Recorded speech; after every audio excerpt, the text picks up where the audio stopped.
Hi, this is Faith for Fear Talk after the midnight hour, and we are still going over 31 days of Faith for Fear Talk reflection. And today, this evening, this morning hour, because this is Faith for Fear Talk after the midnight hour, we are discussing day 14, and the theme is strength in weakness. Please, if you haven't gotten the book, get the book, because these reflections that I'm doing this day, it's like a part B, it's a continuation of my testimony of that day and my reflection of that day. So day 14, the theme is strength in weakness. Strength in weakness. And I got a couple of points and notes that I want to discuss with you. First, let us go to 2 Corinthians chapter 12, verse 9. It says like this: in the name of the Father, the Son, and the Holy Spirit. My grace is sufficient, for my power is made perfect in weakness. My grace, God's grace, is sufficient, for his power is made perfect in your weaknesses. There is something humbling about coming to the end of yourself. There is something humbling about recognizing that you cannot handle it all by yourself, that you need the Father's help. You need God to be with you.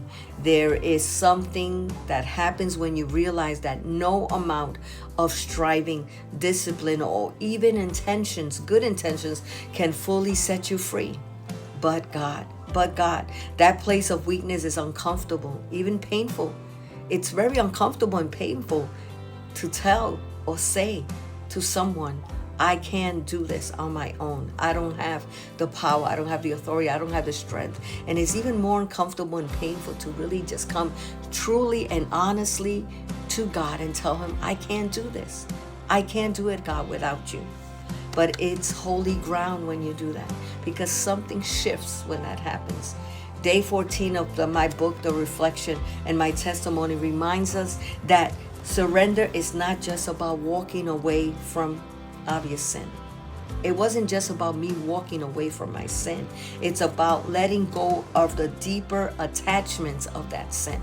The attachments that were tied to that sin, like soul ties, past old mindsets, relationships that quietly held our hearts captive. They held our hearts captive. These are the hardest to release. Those relationships, those things that held your heart captive, those become soul ties. Those agreements, those contracts, those word agreements, those soul ties that you did become contracts. They are the hardest to release because they feel personal, familiar, and they entwine with our identity. How many of you can say relationship shaped my identity, right? That's why we have to come to the place that we surrender all to God, so we can walk in the identity of Christ and who God says we are. Healing doesn't always begin instantly. Sometimes, so for some of us, it's a process. There's a trust process that has to happen once we come to Christ. There is sometimes it comes in layers. The healing, like the onion. I've spoken about this metaphor so many times. And in these moments when you feel like you've done it all you can do, that you've done all you can do, that you've done everything that you can do with your own understanding, it's time that you start praying and saying, God, let me lean on your understanding, not on mine. These moments when you think you've done it all, that you prayed and fast and tried to move forward, but you still feel stuck, there's something holding you back. It's your heart still captive. Have you surrendered your heart totally to him? God invites you into something deeper. God invites us into something deeper. He invites us into this intimacy, into this trust, into worship, into total surrender to him. Worship is not just a song. Worship is not just praises. Worship is total surrender. For us to say, we worship you, oh God, it's a total surrender. It means like, you're my all, you're my everything. There's nothing that I can do as long as you are with me, as long as you are leading me, as long as you are guiding me, as long as you are walking with me. Worship is more than singing. Worship is total surrender. And in these moments that you stop trying to fix everything yourself, when you come to the realization, I can't do it, and you try to stop fixing everything, and you simply lay it at his feet, it becomes holy ground. Something shifts. It's where honesty meets what? His presence. It's where words fail and worship speaks. Your true words come out and they speak. When strength runs out and total surrender happens unto his feet, and he carries you and he lets you know that he's carrying you, and you can actually feel it because he's always there. But it's until you give that total surrender, that you open those doors wide open to him, is when you realize and start feeling his presence. There is power in saying, God, I can't do this. I can't do this anymore. I can't do this on my own. I can't do this without you. There is power. This is not a weakness. He doesn't see it as a weakness. God doesn't see it as a weakness. This is the doorway that he sees for his strength to come in. That's the doorway. He sees that you finally opening a doorway for his strength to come in.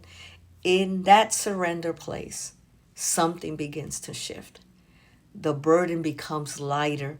The grip of the past loosens.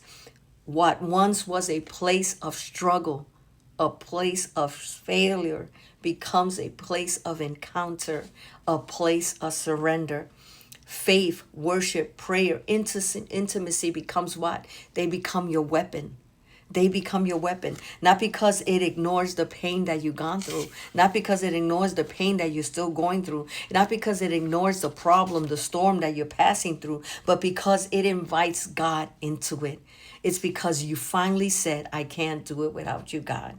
So if you find yourself in that place, where your heart still feels tied to something, to someone, to a past sin, where letting go seems harder than moving on, surrender it tonight. Give it all to him. Surrender it, surrender yourself, and let him be your response. Let it be your response. Let the surrendering be your response, because in your weaknesses, his strength is made perfect. It's not just available. His strength becomes perfect in you.